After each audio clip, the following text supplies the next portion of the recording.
I was having dinner with my wife while she went to the restroom. The waiter slid a small black box under my hand and whispered, "Hide this. You will need it tonight." Before I could ask why, he walked away trembling. I hid it in my pocket when I got home and finally opened it. "I'm glad to have you here." Oh, well, follow the story until the end and comment the city you're watching from so I can see how far my story has reached. My name is Bernard, and at 53 years old, I thought I knew everything about my life. I thought I understood my marriage, my wife, my comfortable routine. That Friday evening at the Meridian restaurant changed.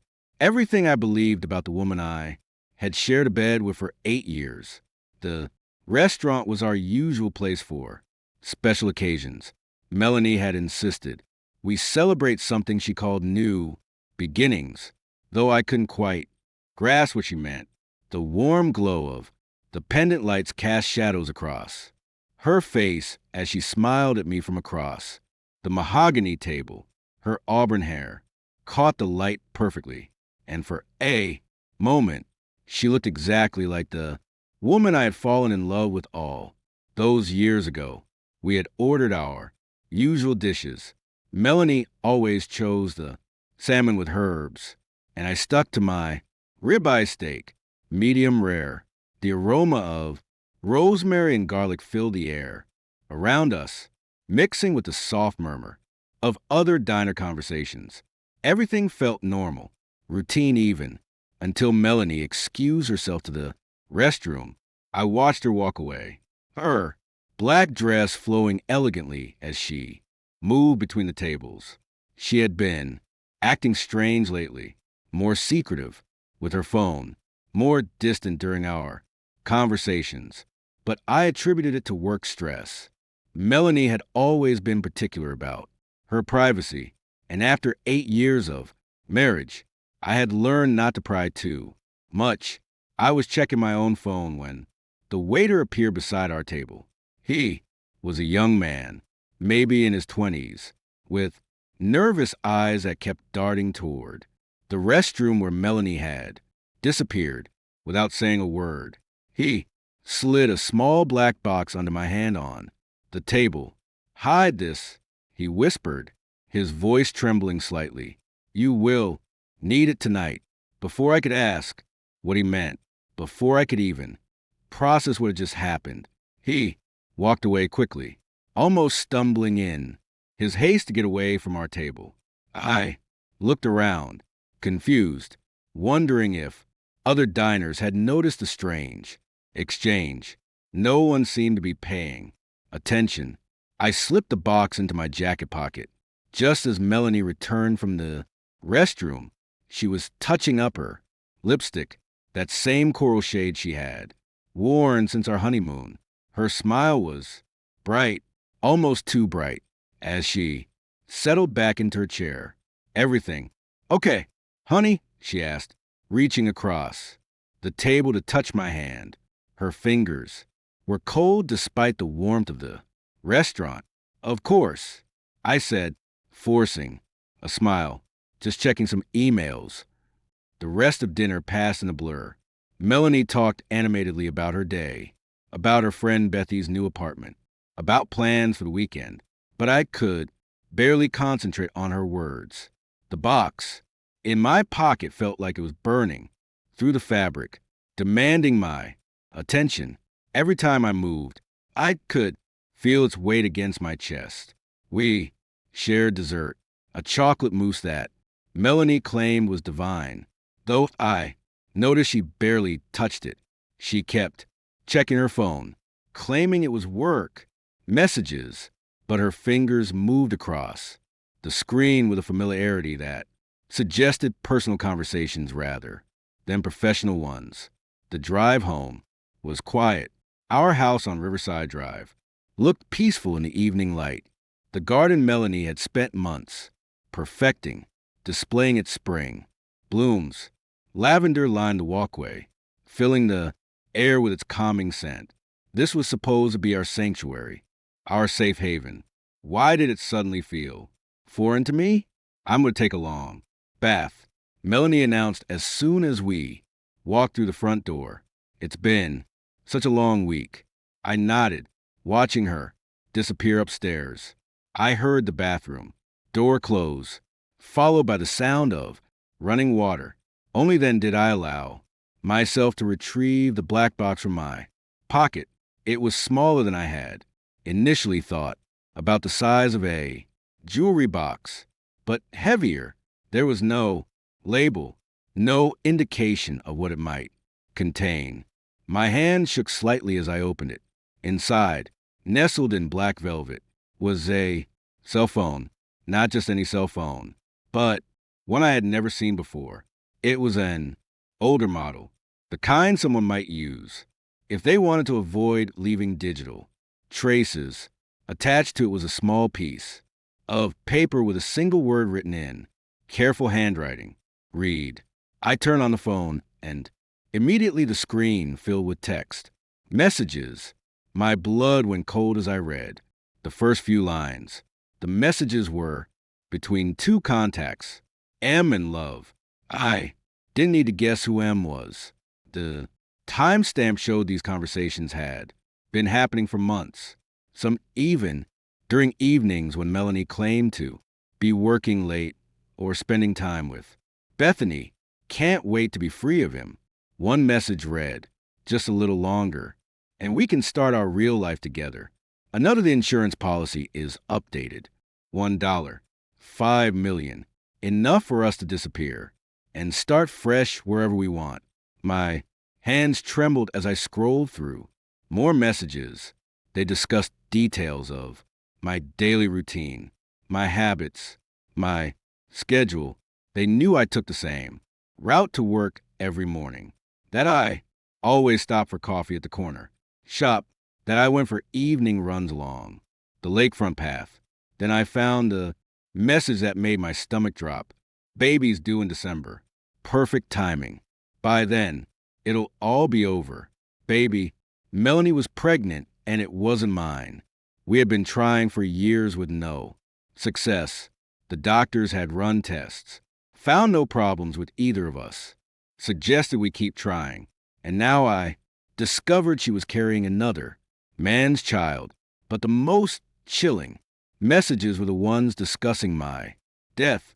They weren't talking about divorce, about ending our marriage cleanly. They were planning to make me disappear permanently, to make it look like an accident. The insurance money would fund their new life together, and no one would ever suspect a grieving widow. I sat in my study, the phone clutched in my shaking hands, trying to process what I was reading.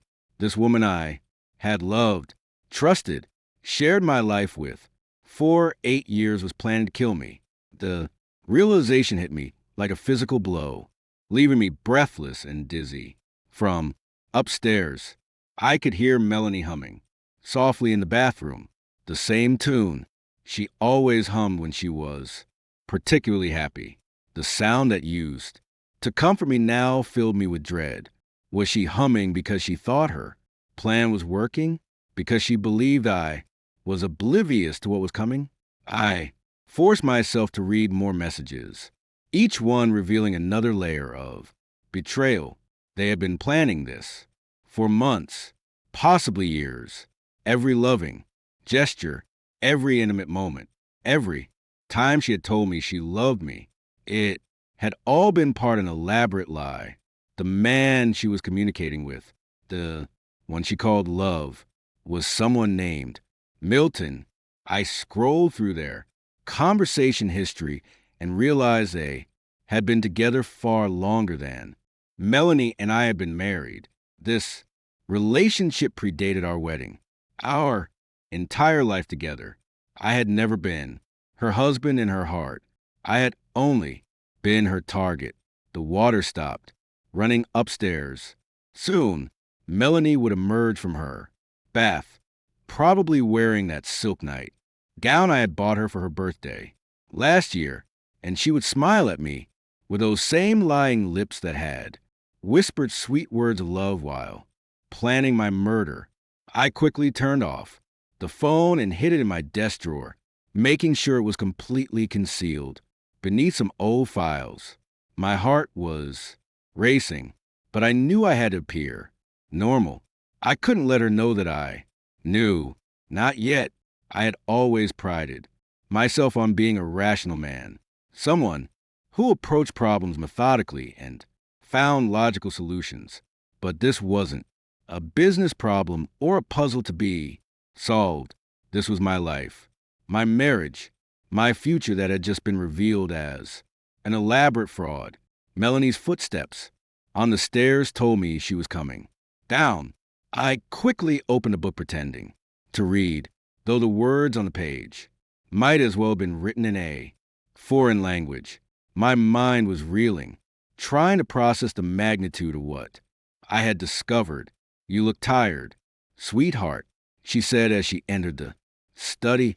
She was indeed wearing the silk nightgown, and her hair was still damp from her bath.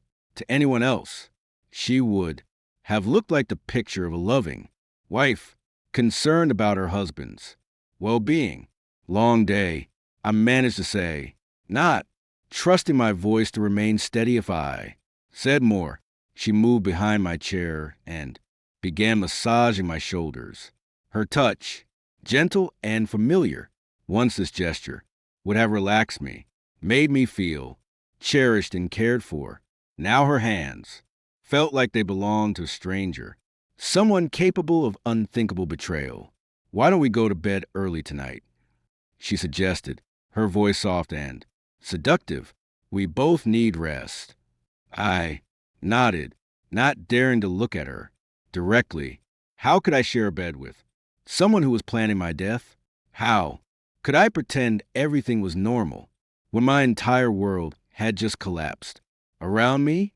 As we walked upstairs together, her arm linked through mine, I caught sight of our reflection in the hallway mirror. We looked like any other middle-aged couple, comfortable in their routine, secure in their love. The image mocked me with its normality. That night, I lay awake listening to Melanie's breathing beside me. She slept peacefully as if she didn't have a care in the world. Meanwhile, I stared at the ceiling, my mind racing with questions and a growing sense of dread. Who was this woman lying next to me? How had I been so blind for so long? And most importantly, what was I going to do about it? The waiter's words echoed in my mind. "You will need it tonight." He had been right. I needed the truth, as devastating as it was. But now that I had it, I realized the real challenge was just beginning. How do you continue living normally when you've discovered your entire life is built on lies? I didn't sleep that night. How could I? Knowing what I now knew about the woman lying peacefully beside me, every small sound she made, every shift in her breathing reminded me that I was sharing a bed with someone who was planning my death. Saturday morning arrived with cruel normalcy. Melanie woke up refreshed, stretching lazily before, giving me that same warm smile she had perfected over our 8 years together. She kissed my cheek before heading to the shower, humming that familiar tune that now sounded like a death march to my ears. "I'm making your favorite breakfast," she called from the bathroom. "Blueberry, pancakes, and that maple sausage you love." Once upon a time, this gesture would have filled me with contentment. The thought of lazy Saturday mornings, good food, and the woman I loved taking care of me. Now every kindness felt poisonous, every loving gesture a calculated move in her deadly game. I waited until I heard the shower running before retrieving the phone from my desk drawer. My hands were steadier this morning, though my heart still raced as I scrolled through more of the messages I hadn't been able to finish reading the night before. What I discovered made my blood run cold. The messages went back almost 3 years, but the conversation, history revealed something even more devastating. Melanie and Milton hadn't just been planning my death recently. They had been together for 10 years. 10 years. That meant their relationship had started 2 full years before Melanie and I had even met. I read through their early messages with growing horror. They detailed how they had researched me, studied my habits, my financial situation, my vulnerability as a recent widower, still grieving my first wife, Sarah. Sarah had died in a car accident 5 years before I met Melanie, and I had been lonely, isolated, the perfect target for their scheme. He's exactly what we've been looking for. One of Melanie's early messages read, successful, lonely, and still devastated about losing his wife. He'll be easy to manipulate. Milton's response was equally chilling. Make sure you learn everything about the dead wife. Mirror her personality, her interests. Make him fall in love with Sarah's ghost. I felt sick as I realized how thoroughly I had been played. Melanie's love of classical music, her interest in gardening, her gentle way of making tea in the mornings, all of it had been carefully constructed to remind me of Sarah. She had studied my dead wife's habits and preferences, then molded herself into a perfect replacement. The messages revealed more disturbing details. Milton worked as an insurance investigator, which gave him inside knowledge of how to make deaths look accidental. They had studied other cases, learned from other perfect crimes, and planned every detail of my eventual demise. The running route by the lake is perfect. One message read, early morning, not many witnesses. A slip on the wet rocks, a fall into the water. Bernard can't swim well. Everyone knows that. It'll look completely accidental. I couldn't swim well. That was true. It was something Melanie had learned about me early in our relationship when I had explained why I preferred pool lounging to swimming during our honeymoon. A detail I had shared in trust and vulnerability, now to be used as the method of my murder.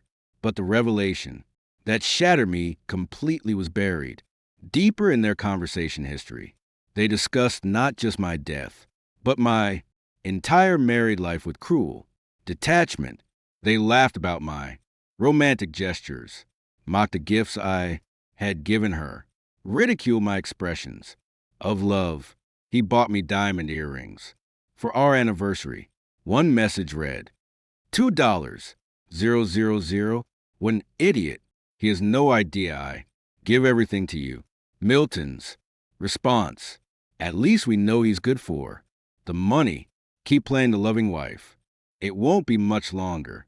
Every anniversary gift, every birthday surprise, every spontaneous gesture of love I had made had been immediately reported to Milton like intelligence gathered by a spy. They had turned my genuine affection into a source of amusement and profit. The sound of the shower stopping upstairs jolted me back to the present. I quickly hid the phone and tried to compose myself, but my hands were shaking and my heart was pounding so hard I was sure she would notice. Melanie appeared in the kitchen 20 minutes later, looking radiant in a yellow sundress that had always been one of my favorites. Her hair was styled perfectly, her makeup subtle but flawless. She moved around our kitchen with practiced ease, preparing breakfast while chatting about plans for the weekend. I thought we might visit the farmer's market this afternoon, she said, flipping pancakes with expert precision. Bethany mentioned they have those organic strawberries you love. Bethany, the name sent a chill through me as I remembered seeing it in some of the messages.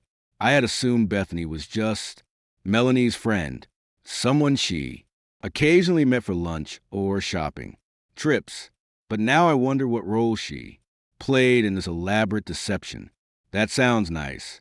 I managed to say, accepting the plate of pancakes she set before me. They smelled delicious, looked perfect, exactly the way I liked them, but I could barely bring myself to take a bite. As I forced myself to eat, I watched Melanie move around the kitchen. She was so convincing in her role as a loving wife that it was hard to believe what I had read just minutes before. Every gesture seemed genuine, every smile warm and authentic. If I hadn't seen those messages with my own eyes, I never would have suspected her of being anything other than what she appeared to be. That's when I realized the true depth of her deception. This wasn't just about money or insurance policies. This was about a woman who had spent 8 years of her life perfecting a performance, living a complete lie, sharing my bed and my home, while planning my death with the cold calculation of a professional assassin. You seem distracted this morning, she observed, settling into the chair across from me with her own plate. Everything okay? I looked into her green eyes, the same eyes that had looked at me with such apparent love on our wedding day, the same eyes that had filled with tears when we thought she might be pregnant last year, the same eyes that now held secrets that could destroy me. Just work, stress, I said, using the same excuse she had been using for months to explain her strained behavior. She reached across the table and took my hand in hers. Her touch was warm, familiar, comforting in its practiced perfection. You work too hard, Bernard. You need to learn to relax to enjoy life more. The irony of her words wasn't lost on me. She was telling me to enjoy life while planning to end it. I squeezed her hand gently, play my own part in this twisted performance. You're right, I said. Maybe I should take some time off soon. Her eyes lit up with what looked like genuine excitement. That's a wonderful idea. We could take that trip to Europe we've been talking about. Maybe visit Italy, see the countryside. I nodded, though I knew now that any trip we took would likely be my last. She would have it all planned out. Some accident in a foreign country wherein investigation might be less thorough, where a grieving widow could collect the insurance money and disappear with her lover without too many questions. After breakfast, Melanie announced she was going to spend some time in the garden. I watched her through the kitchen window as she knelt among the lavender plants, tending to them with the same care she had always shown. From a distance, she looked like the perfect wife, content in her domestic routine. The sight should have brought me peace, but now it filled me with dread. I used her absence to explore the phone more thoroughly. What I found in the photo gallery made my stomach turn. There were pictures of me taken without my knowledge, photos of our house from different angles, screenshots of my daily schedule, even pictures of my office building taken from the street. They had been surveilling me like a target for assassination. Every detail of my life had been documented and studied. They knew my routines better than I knew them myself, but it was the voice recordings that broke something inside me. Melanie had been secretly recording our most intimate conversations, our private moments, our discussions about the future. She had captured my expressions of love, my vulnerable confessions, my hopes and dreams for our life together, and she had shared them all with Milton. I listened to my own voice telling her I loved her, heard myself talking about growing old together, planning for retirement, discussing the children we hope to have someday. And underneath each recording was Milton's commentary, making jokes about my sincerity, planning how to use my own words against me. The realization hit me that I had been living with a complete stranger for 8 years. The woman I thought I knew, the woman I had loved and trusted and shared my life with, had never existed at all. She was an invention, a character, created specifically to deceive me. I thought about our wedding day. How radiant she had looked walking down the aisle. How my heart had soared when she said I do. Had any of it been real for her? Or had it all been just another performance? Another step in their elaborate plan? The sound of her laughter from the garden drew my attention back to the window. She was on her phone talking to someone while she worked among the flowers. From her body, language, the way she tilted her head and smiled, I could tell it was an intimate conversation. Milton, no doubt, getting a report on how well she was playing her role. I realized then that I needed to be just as good an actor as she was. I couldn't let her know what I had discovered. Not yet. I needed time to figure out what to do, how to protect myself, how to turn the tables on the woman who had made me the target of her deadly game. But as I watched her through the window, laughing and flirting with the man who was helping her plan my murder, I felt something else besides fear and betrayal. I felt anger, pure, and righteous beginning to burn in my chest. They thought they were so clever, so careful in their planning. They thought I was just a naive, trusting fool who would never see through their deception. They had underestimated me, and that might be their first and most crucial mistake. I put the phone away and began to formulate a plan of my own. If Melanie could spend 8 years living a lie, then I could certainly manage to pretend everything was normal for a few more days while I figured out how to save my own life. Sunday morning brought with it a revelation that shattered whatever remained of my faith in human nature. I had spent the weekend pretending to be the oblivious husband while secretly studying every message on that mysterious phone. What I discovered about Bethy's role in this conspiracy made me realize that the betrayal ran deeper than I could have ever imagined. Melanie was in the shower preparing for what she called brunch with the girls.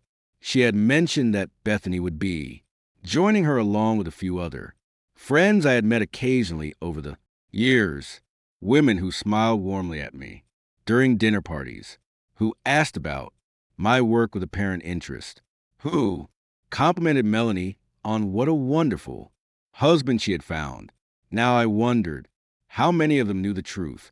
While the water ran upstairs, I retrieved the phone from its hiding place and continued my investigation. The messages between Melanie and B, clearly, Bethany painted a picture that made my blood run cold. Bethany wasn't just an innocent friend who happened to know about Melanie's affair. She was the architect of the entire scheme. The earliest messages revealed that Bethany and Melanie had been roommates in college, where they had apparently spent their time studying more than just textbooks.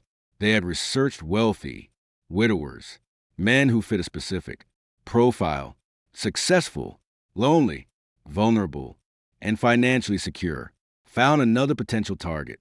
One of Bethy's messages from 3 years ago read, Bernard Mitchell, 50 years old, lost his wife in a car accident 2 years ago. Real estate developer estimated net worth over $2 million. Still wearing his wedding ring, so he's definitely not over the loss. Melanie's response was enthusiastic, perfect.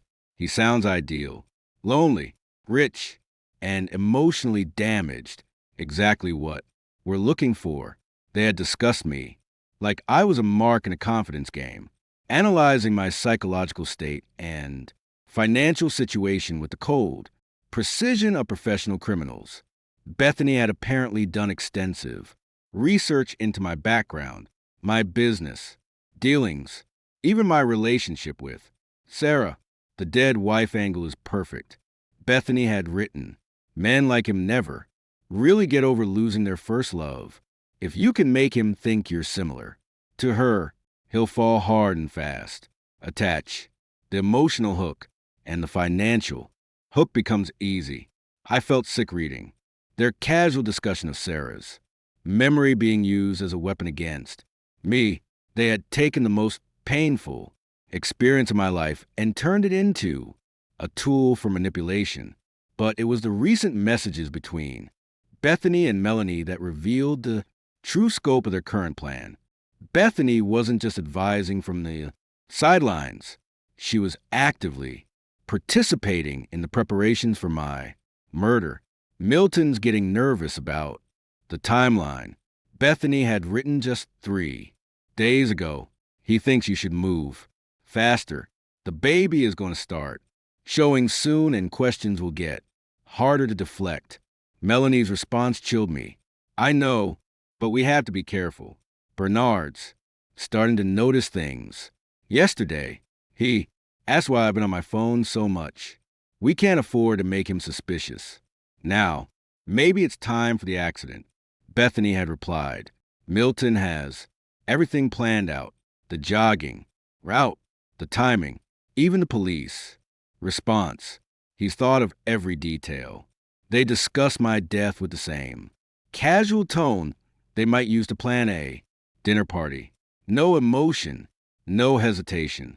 Just cold calculation about the best way to kill me and collect insurance. Money. I discovered that Bethany had been conducting surveillance on me for months. She had followed me to work, documented my routines, even befriended some of my colleagues under false pretenses to learn more about my schedule and habits. He leaves the office every day at exactly 5:30. One of her reports read, takes the same elevator, walks to the same parking garage. Very predictable patterns. This could be useful if we need an alternative to the jogging route. The methodical way they had studied my life was terrifying. They knew things about my daily routine that I didn't even realize I did consistently. They had turned my predictability, something I had always considered a sign of reliability and stability, into a vulnerability they could exploit. But perhaps most disturbing was learning about Bethy's previous experience with this type of scheme. The messages revealed that I wasn't their first target. Remember how well the Hartford job went? Bethany had written in one message. Clean, simple, no complications. The widow collected her money and disappeared just like we planned. Hartford. I felt a chill as I realized they were discussing another man they had killed, another husband who had trusted the wrong woman who had believed he had found love only to become the victim of an elaborate murder plot. That was different. Melanie had responded. Richard was older, weaker. Bernard is stronger, more alert. We have to be more careful with him. Richard, they had killed a man named Richard in Hartford, and now they were planning to do the same thing to me. I wasn't their first victim. I was just their latest target in what appeared to be a serial killing operation disguised as insurance fraud. The sound of footsteps above told me Melanie was getting out of the shower. I quickly hid the phone and tried to compose myself, but my hands were shaking and my heart was racing. Learning about Bethy's involvement had somehow made everything worse. It meant that every social interaction I had experienced over the past few years had been tainted by deception. I thought about all the times Bethany had been in our home, sitting in our living room, eating dinner at our table, accepting my hospitality while secretly planning my death. She had looked me in the eye and smiled while knowing exactly how they intended to kill me. Melanie appeared in the kitchen wearing a light blue dress that brought out her eyes. She looked beautiful, refreshed, ready for a pleasant morning with her friends. The sight of her filled me with revulsion. You look lovely, I managed to say, playing the role of the devoted husband. She beamed at the compliment, moving close to kiss my cheek. Thank you, sweetheart. Bethany is picking me up in 20 minutes. We're trying that new place. Downtown, the one with the rooftop. Garden. I nodded, forcing a smile. Tell Bethany. I said hello. I will. She always asks. About you. You know she thinks you're wonderful. The irony of those words was almost unbearable. Bethany thought I was wonderful. All right. Wonderfully naive. Wonderfully trusting. Wonderfully easy. To kill. What are your plans for today? Melanie asked, checking her reflection in the hallway mirror. Just some paperwork from the office. I said, maybe a run later if the weather holds. She turned to me with what looked like genuine concern. Be careful on those lakefront paths. They can be slippery. When they're wet, even her words of caution took on a sinister meaning now. Was she worried about my safety? Or was she worried that I might have an accident before they were ready to execute their plan? A car honked outside, and Melanie gathered her purse and jacket. That's Bethany. I'll see you this afternoon. She kissed me goodbye. The same warm, loving kiss she had given me hundreds of times before. But now it felt like a betrayal, like Judas kissing Jesus before handing him over to his executioners. I watched from the window as she walked to Bethy's car. Bethany waved at me from the driver's seat, the same friendly wave she had given me dozens of times before. She was an attractive woman in her mid-30s with short blonde hair and an easy smile. She looked like exactly the kind of person you would trust, the kind of friend you would want in your life. Seeing her now, knowing what she really was, made my skin crawl. As soon as they drove away, I retrieved the phone again and continued reading. I discovered that they had been planning this for over a year, waiting for the perfect opportunity to execute their plan. The pregnancy had accelerated their timeline, but they had been preparing for my death long before. Melanie had conceived Milton's child. They had even discussed what she would do after I was dead.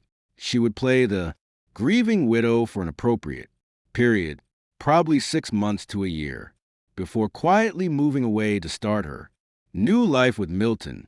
They had already picked out a house in Costa Rica, a country with no extradition treaty with the United States, where they could live comfortably on the insurance money. The beach house looks perfect. One of Melanie's messages read, private, secluded, cash purchase, so no paper trail, will be completely free to start over. They had planned my entire aftermath, right down to where they would live and how they would spend the money they received for killing me.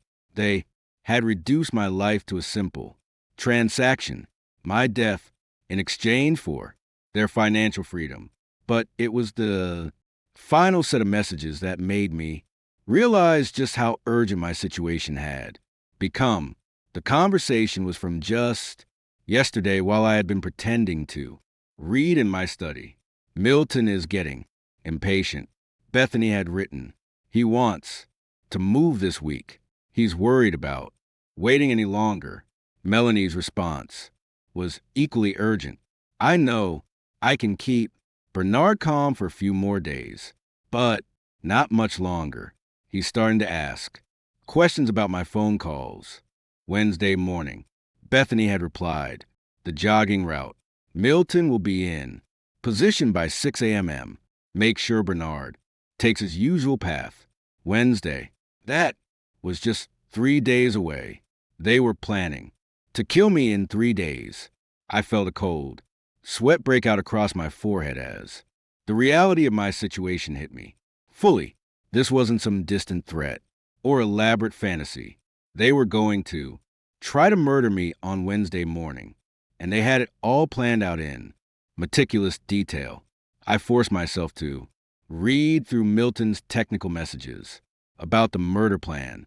He had studied the lakefront jogging path extensively, identified the exact spot where they would stage my accident, and even timed The police response to ensure they would have enough time to make everything look convincing. The rocks are loose near the North Bend. One of his messages read, "Easy to make." It looked like he slipped and fell. The water is deep enough there that even a good swimmer would have trouble. And no Bernard can barely swim at all. They had thought of everything, planned for every contingency. They knew the timing of the morning joggers, the schedule of the park maintenance crews, even the patrol patterns of the local police. This wasn't the work of amateurs. This was a carefully orchestrated murder plot. The sound of a car in the driveway told me that Melanie was returning from her brunch. I quickly hid the phone and tried to prepare myself for another performance. Another few hours of pretending that everything was normal while knowing that my wife and her accomplices were planning to kill me in 72 hours. But as I watched Melanie walk up the front path laughing at something on her phone, probably a message from Milton or Bethany, I felt something change inside me. The fear was still there, but it was being joined by something else, determination.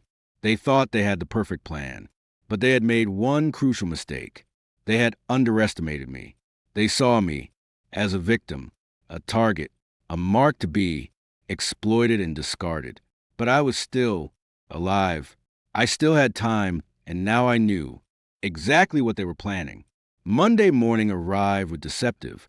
Normally, I made coffee, read the newspaper, went through the motions of being a man who didn't know he had 48 hours to live.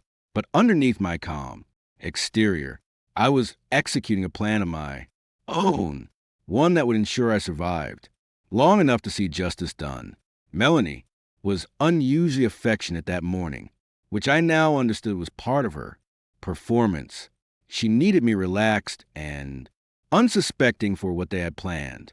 On Wednesday, she made my favorite breakfast, wore the perfume I had bought her last Christmas, and even suggested we plan a vacation for next month. I was thinking about that trip to Italy, she said, buttering toast with deliberate care. Maybe we could visit Tuscany, stay in one of those beautiful villas you're always talking about. I nodded enthusiastically. Play my part. That sounds wonderful. We should look into it this week. She smiled, but I caught something dark flickering in her eyes. She knew there would be no trip to Italy, no next month, for us to plan together. By Thursday, she expected to be a wealthy widow, free to start her new life with Milton. "I'll call the travel agent today," she said, maintaining the charade with impressive commitment. As soon as Melanie left for her job at the art gallery, I began implementing my own plan. I had spent most of Sunday night thinking about my options, and I had concluded that my only chance of survival lay in disappearing before they could execute their scheme. But I couldn't just run away. I needed to ensure they couldn't follow me, couldn't find me, and couldn't continue their killing spree with another innocent victim. That meant I had to be methodical, careful, and absolutely certain that I left no trace of where I was going. My first stop was the bank. I had called ahead and arranged a meeting with the manager, claiming I needed to make some urgent financial adjustments for a business opportunity. It wasn't entirely a lie. The opportunity was staying alive. "Mr. Mitchell," the manager greeted me warmly. "How can we help you today?" I had prepared this conversation carefully. "I need to move some funds around quickly. I'm considering a time-sensitive investment opportunity, and I want to have liquid assets available. Over the next hour, I systematically moved money from our joint accounts into a new personal account that Melanie knew nothing about. I transferred $300, 000, leaving enough in the joint account to avoid raising immediate suspicions, but taking enough to ensure my financial independence. I also changed my direct deposit information, redirecting my salary to the new account starting immediately if Melanie tried to drain our joint finances after my supposed death. She would find far less than she expected. Next, I visited my lawyer's office. James Patterson had been handling my legal affairs for 15 years, and I trusted him completely. Bernard, he said, welcoming me into his office. What brings you here today? Nothing serious. I want to make some changes to my will, I said, settling into the leather chair across from his desk. Some significant changes. I spent an hour rewriting my entire will, removing Melanie as the primary beneficiary and instead leaving everything to charity with specific instructions that the funds be used to help victims of domestic violence and fraud. If I did die, Melanie wouldn't see a penny of my money. This is quite a dramatic change, James observed, reviewing the documents. Are you sure about this? Completely sure, I said. And James, I need this to be absolutely confidential. Don't mention these changes to anyone, including Melanie. Can you ensure that? He nodded, though I could see curiosity in his eyes. Of course, attorney-client. Privilege applies absolutely. I also gave him sealed instructions to be open only in the event of my death, explaining everything I had discovered about Melanie's plan. If they succeeded in killing me, at least there would be evidence pointing to the truth. My next stop was a small electronics store across town where I purchased a new cell phone under a fake name, paying cash. I spent the afternoon setting up secure email accounts and researching private investigators in different states. If I was going to disappear, I needed professional help covering my tracks. By evening, I had made significant progress on my escape plan, but I still faced the challenge of getting through the next day without arousing Melanie's suspicions. She was watching me carefully now, though she tried to hide it behind smiles and casual conversation. You seem energetic today, she commented over dinner. Everything okay? At work? Just excited about some new projects, I said. Sometimes it feels good to shake things up, try something different. She nodded, but I caught her studying my face, looking for signs of suspicion or awareness. I forced myself to maintain eye contact, to smile naturally, to play the role of the unsuspecting husband for just a little longer. That night, as we lay in bed, Melanie was more physically affectionate than she had been in months. She initiated intimacy with an intensity that might have thrilled me under different circumstances, but knowing what I now knew, her touch felt calculating, like she was saying goodbye to the man she was about to kill. I love you so much, she whispered in the darkness afterward. I hope you know that. I told her I loved her, too. The words feeling like ash in my mouth. How many times had she said those same words while planning my death? How many of our intimate moments had been nothing more than performance art for her? Tuesday arrived with an urgency that made my skin crawl. 24 hours until they planned to execute their scheme. I knew I had to maintain my normal routine while making final preparations for my escape. At the office, I quietly made arrangements with my business partner to handle my accounts for the next few weeks. I told him I was considering taking some personal time, possibly traveling, and needed to ensure everything would run smoothly in my absence. You deserve a break, he said. You've been working too hard lately. Where are you thinking of going? Not sure yet, I replied truthfully. Somewhere quiet where I can think. I spent the morning transferring additional funds and making copies of all my important documents. By lunchtime, I had enough liquid assets to disappear completely, along with new identification documents I had arranged through contacts in my business network. The afternoon was spent creating a detailed timeline of everything I had discovered about Melanie's plan. I documented every message I had found, every piece of evidence, every detail of their conspiracy if something went wrong. If they somehow managed to find me, I wanted to ensure there was a complete record of their crimes. As evening approached, I realized this would likely be my last night in the house I had called home for 8 years. I walked through the rooms looking at the furniture we had bought together, the photographs of our life together, the mementos of what I had thought was a loving marriage. It all felt like artifacts from someone else's life now, props in an elaborate stage production that was finally coming to an end. Melanie came home from work carrying flowers, a beautiful bouquet of white leaves that she arranged carefully in our dining room. They're lovely, I commented, though the sight of them made me uncomfortable. White leaves were funeral flowers, traditionally associated with death and mourning. Was this another calculated gesture, her way of preparing for my demise? I thought they would brighten the house, she said, adjusting them in their vase. Fresh flowers always make me happy. We had dinner together, our last meal as husband and wife. Though she didn't know it yet, she chatted about her day, about plans for the weekend, about small domestic details that would never matter, because by weekend she expected me to be dead.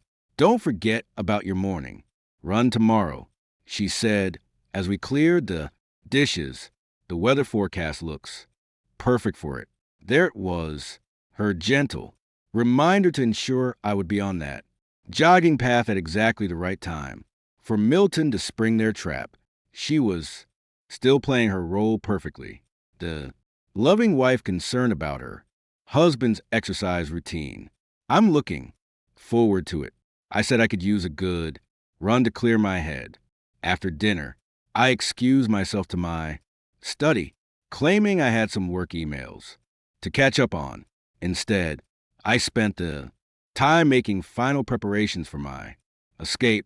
I packed a small bag with essential items, hid it in my car, and made sure I had everything I needed to disappear at a moment's notice.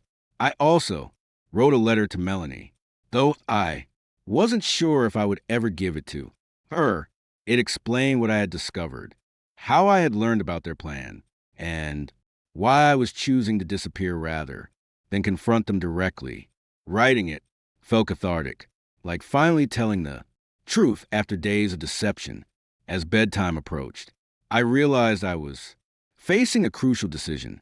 I could go through with my plan to disappear tomorrow morning, vanishing before they could execute their scheme.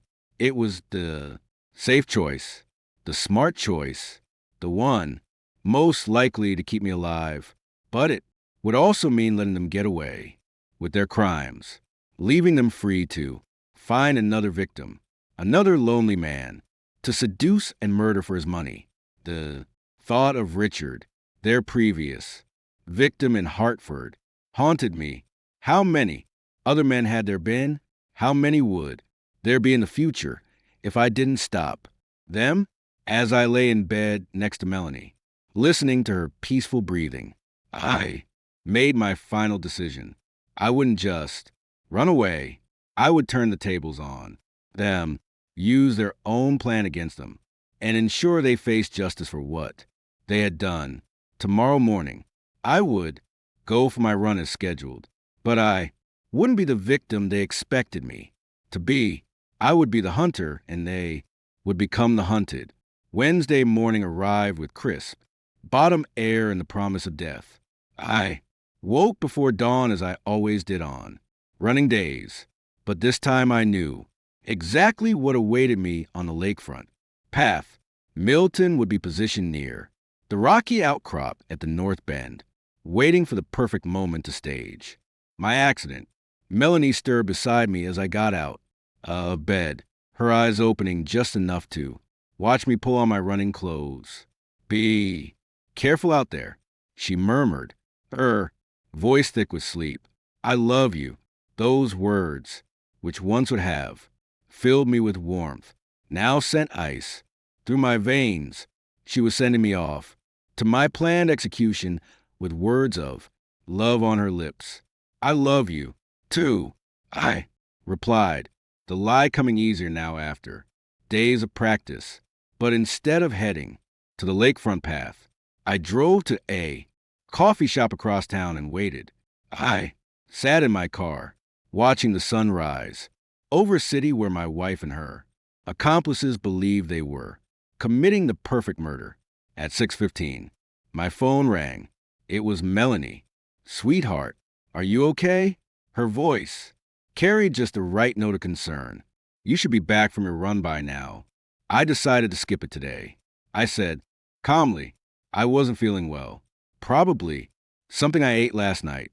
There was a pause just long enough for me to know I had disrupted their carefully laid plans. Oh, she said, and I could hear the confusion in her voice. Well, maybe you should see a doctor if you're not feeling well. I'm sure it's nothing serious. I'll just take it easy today. After I hung up, I imagined the frantic phone call she was probably making to Milton and Bethany, trying to figure out what to do when their target didn't show up for his own murder. I spent the day implementing the final phase of my plan. Instead of running from them, I was going to expose them, but I needed to do it in a way that would ensure justice was served. Simply telling people what I had discovered wouldn't be enough. I needed proof, evidence that couldn't be denied or dismissed. That evening, I told Melanie I was feeling much better and suggested we go out for dinner to celebrate my birthday, which was actually the following Saturday. She agreed enthusiastically, probably seeing it as an opportunity to get me into a vulnerable position again. Let's invite some friends, I suggested. Make it a real celebration. I called Bethany myself, insisting that she join us along with a few other people I wanted to have as witnesses. I chose the Meridian restaurant again, the same place where this had all begun with that mysterious black box. The dinner party was set for 8 o'clock. By 7:30, I had already arrived and made special arrangements with the restaurant manager. I had also contacted an old friend from college who happened to be a detective with the state police, asking him to be nearby, but not visible. Melanie arrived looking stunning in a red dress that hugged her figure perfectly. She had taken extra care with her makeup and hair, as if this were truly a celebration instead of another opportunity to plan my death. Milton was with her, which surprised me until I realized she was probably introducing him as just a friend, keeping up the pretense while having her accomplice close at hand. Bernard, you remember Milton? She said as they approached the table. He works in insurance. I thought he might be interesting company tonight. I shook Milton's hand, looking directly into the eyes of the man who had been planning to kill me just that morning. He was younger than I had expected, probably in his mid-40s, with an easy smile and confident handshake. He looked exactly like the kind of man women found attractive, charming, trustworthy. Happy birthday, he said warmly. Melanie tells me you're a real estate developer. That must be fascinating. Work, it has its moments. I replied, studying his face for any sign of nervousness or guilt. He showed none. He was a good actor, almost as good as Melanie. Bethany arrived a few minutes later, wearing a black cocktail dress and her usual bright smile. She hugged me warmly, kissing my cheek like the caring friend she pretended to be. You look wonderful, she said. Marriage agrees with you. The irony of her comment was almost unbearable.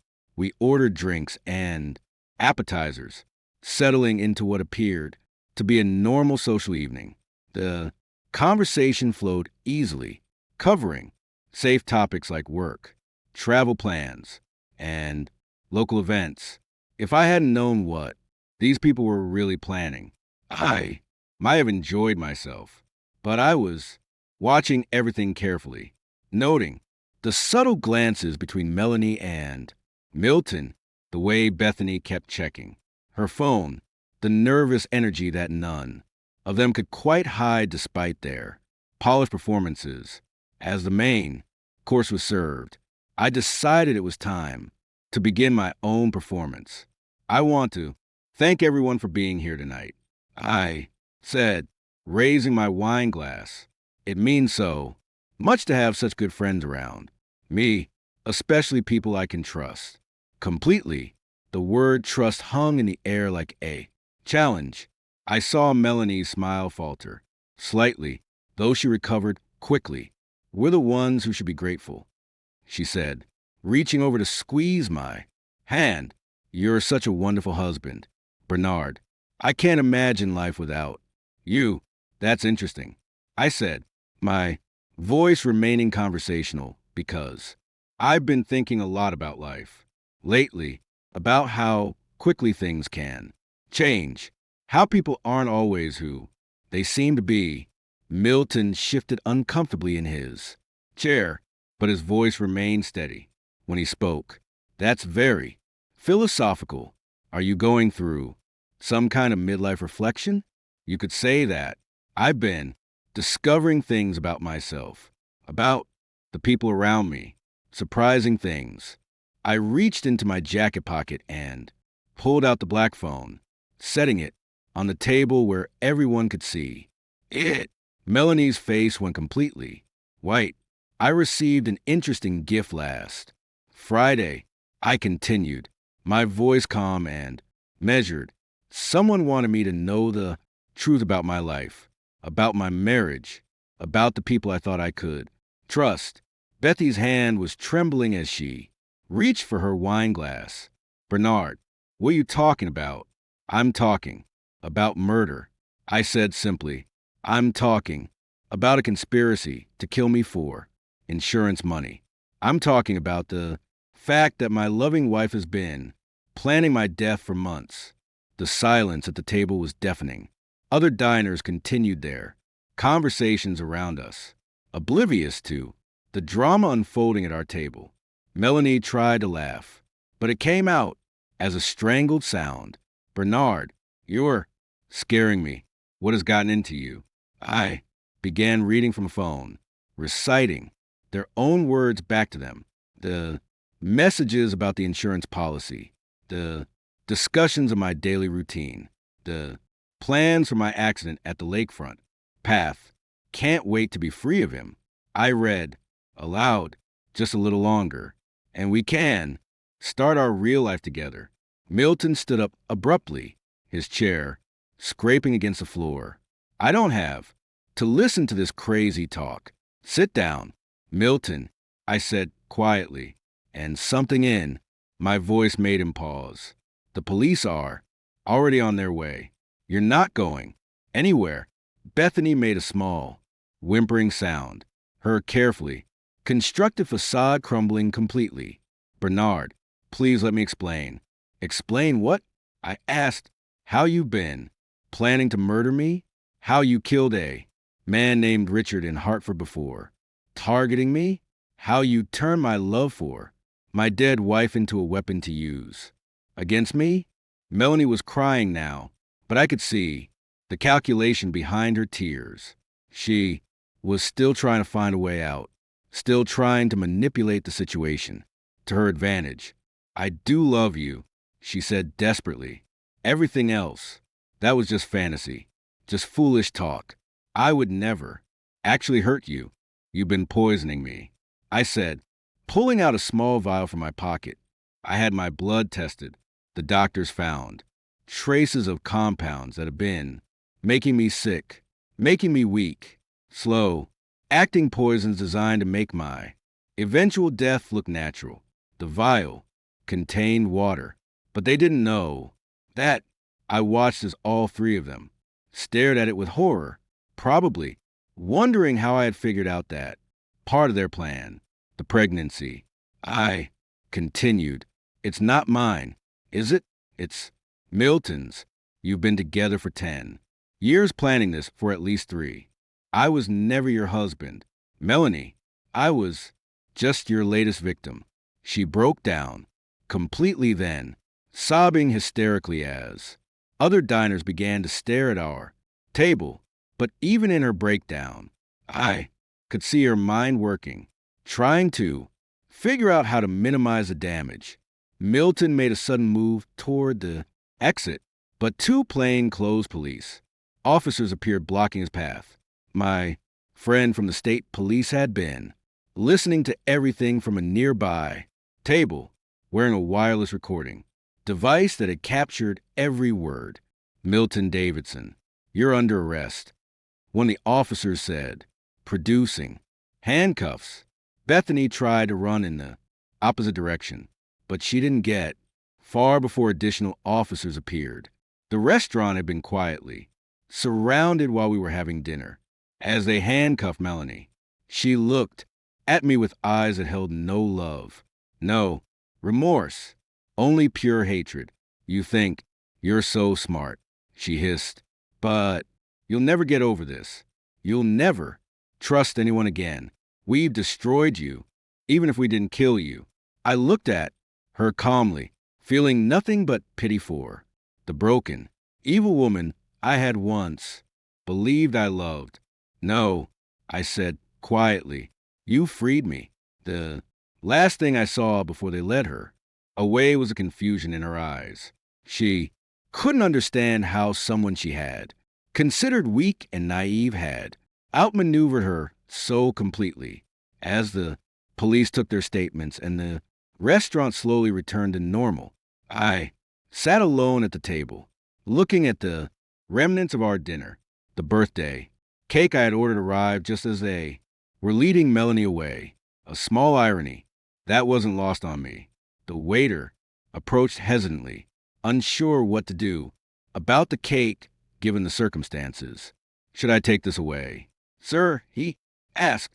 "No," I said, picking up the knife to cut myself a piece. "I think I'll have some birthday cake after all." For the first time in 8 years, I was truly free to celebrate. 7 months later, I stood on the deck of a small blue cottage, overlooking the Atlantic Ocean, watching the sunrise paint the sky in shades of gold and pink. The salt air filled my lungs as waves crashed against the rocky shore below, a sound that had become my daily meditation, washing away the remnants of a life I had thought was real. The cottage was everything I had dreamed of but never allowed myself to have. Simple, peaceful, honest, no pretense, no elaborate furnishings chosen to impress, no carefully curated life designed to attract the wrong kind of attention, just weathered wood, comfortable furniture, and a view that stretched to infinity. The legal proceedings had concluded 3 weeks ago. Melanie, Milton, and Bethany were all serving lengthy prison sentences for conspiracy to commit murder, insurance fraud, and the death of Richard Petton in Hartford. The investigation had revealed that Richard had been just one of several victims in what authorities were calling an organized murder for profit scheme that had been operating for over a decade. I testified at their trial, looking each of them in the eye as I recounted how they had planned my death with the same casual indifference they might use to plan a vacation. Melanie had tried to maintain her innocence until the very end, claiming she had been manipulated by Milton and Bethany, but the evidence was overwhelming. The recorded conversations, the detailed murder plans, the evidence of previous victims. It all painted a picture of a woman who had made killing her profession. The prosecutor called her a black widow, who spun webs of deception around vulnerable men, feeding on their loneliness and trust. During the trial, I learned details about their operation that made me realize how lucky I was to be alive. They had been responsible for at least 7 deaths over the past 12 years, targeting widowers and divorced men with substantial assets and limited family connections. Each time they had followed the same pattern: seduce, marry, isolate, and kill. Richard Peton, their victim before me, had been a retired engineer whose wife had died of cancer. Like me, he had been lonely and vulnerable when Melanie entered his life. Unlike me, he hadn't received a mysterious warning that saved his life. The revelation that affected me most was learning about the real Melanie Crawford. The woman I had married didn't even exist. Her real name was Margaret Sayers, and she had been using false identities for most of her adult life. The gentle, artistic woman who loved classical music and gardening had been entirely fabricated, a character created specifically to appeal to my psychological profile. Even her supposed job at the art gallery had been fake. She had never worked there. Bethany had simply arranged for someone to answer the phone and provide an alibi for Melanie's whereabouts when needed. Every aspect of our 8-year marriage had been built on lies, but perhaps the most disturbing revelation was about Sarah, my first wife. During their research into my background, they had desecrated her grave, stealing personal items that Melanie then discovered in antique shops, claiming they reminded her of things her grandmother had owned. She had used my dead wife's jewelry and possessions as props in her performance, turning Sarah's memory into another tool for manipulation. Standing on my deck, now, watching seabirds dive for fish in the morning light, I felt only peace. When I thought about Sarah, the real Sarah, not the twisted version Melanie had created to manipulate me, I had finally been able to properly mourn my first wife, to separate my genuine memories of her from the psychological manipulation I had endured.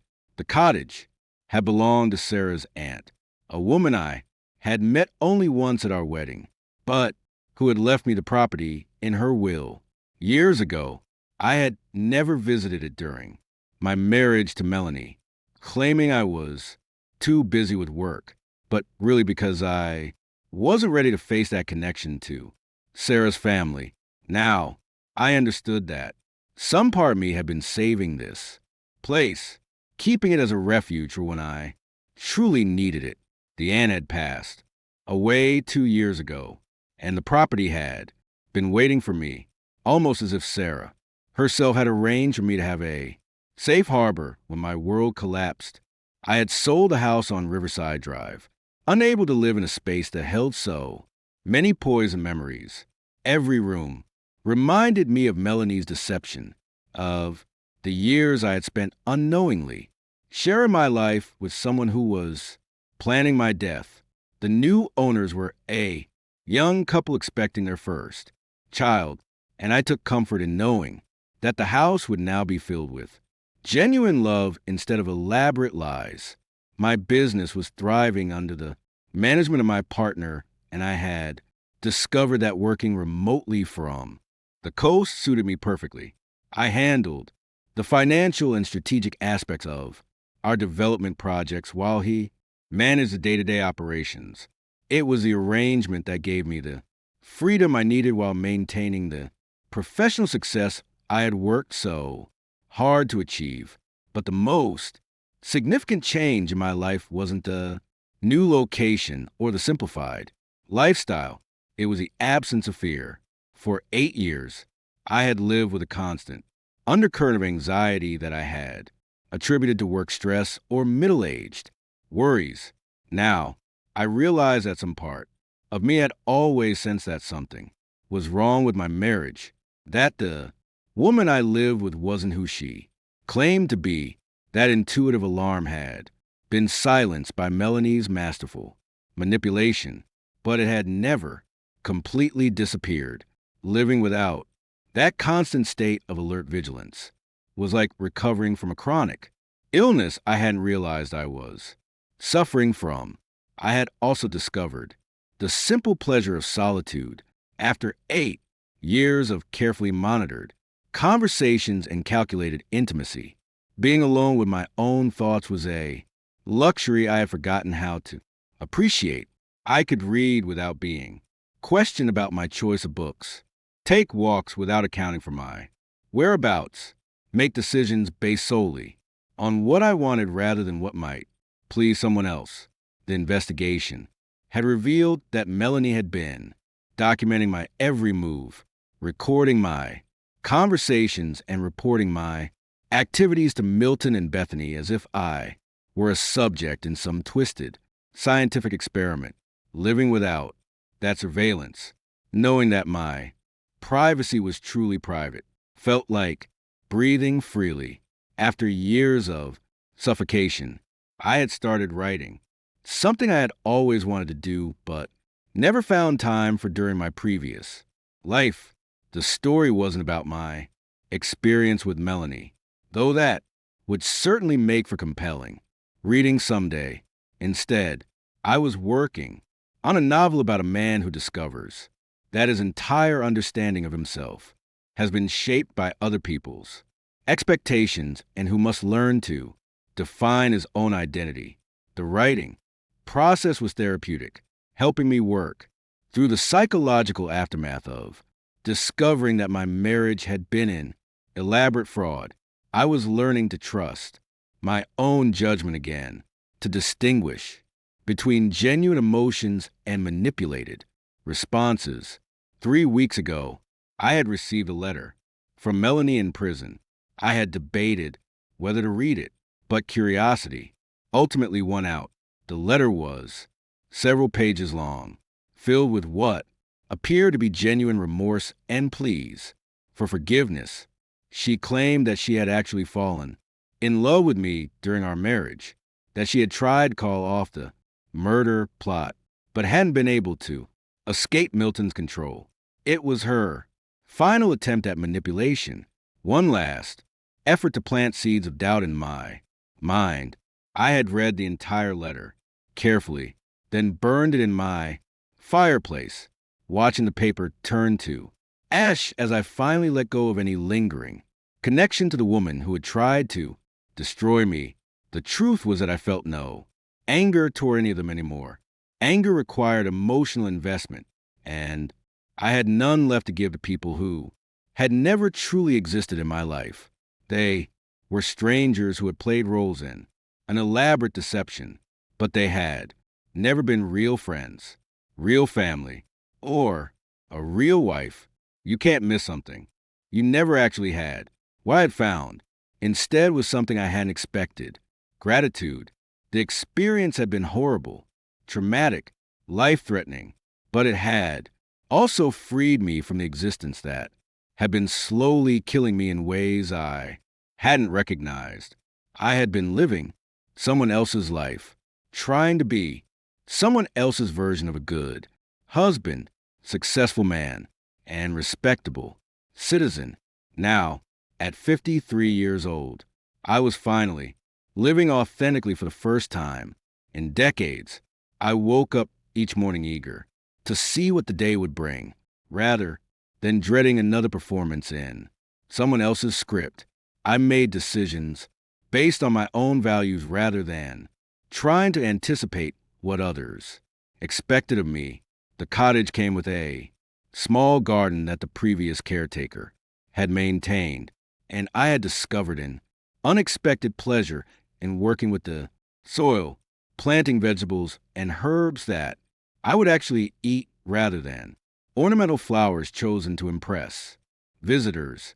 There was something profoundly satisfying about growing my own food, about the direct connection between effort and nourishment. I had also adopted a dog from the local shelter, a middle-aged golden retriever named Sam, whose previous owner had died of old age. Like me, Sam had needed a fresh start, and we had formed an easy companionship based on mutual respect, rather than need or dependence. In the evenings, Sam and I would walk along the beach, both of us content with the rhythm of waves and the endless horizon. These walks had become a form of meditation, a time to process the days, experiences, and plan for tomorrow without the constant analysis and second guessing that had characterized my previous life. I had learned to cook, really cook, not just heat up prepared meals or follow complicated recipes designed to impress dinner guests. Simple, honest food that nourished my body and satisfied my appetite. There was something deeply centering about the process of selecting ingredients, preparing them with care, and eating meals I had created with my own hands. The local community had welcomed me without curiosity or judgment. They knew I was someone starting over, but they didn't pry into the details of my previous life. I was simply Bernard, the man who lived in the blue cottage and walked his dog on the beach every evening. It was enough. I had joined the volunteer fire department partly because they needed members, but mostly because I wanted to be part of something that helped rather than exploited. After years of unknowingly being a victim, there was deep satisfaction in being someone who responded to emergencies, who helped solve problems, rather than creating them. The work was physically demanding and emotionally rewarding in ways that my previous career had never been. When we rescued someone from a car accident or saved someone's house from burning down, the gratitude was immediate and genuine. No one was plotting against us or calculating how to benefit from our efforts. As I stood on my deck that morning, watching the sun climb higher into a sky full of promise, I realized that I'd never been happier. Not the complicated, anxious happiness I had thought I felt during my marriage, but a deep, quiet contentment that came from living in alignment with my own values and desires. My phone buzzed with a text message from my business partner, updating me on a project we were developing in the mountains. Good news, successful progress, the kind of communication that energized rather than drained me. I would call him back later, after my morning walk with Sam. But first, I wanted to savor this moment, this perfect morning in a life that was finally authentically mine.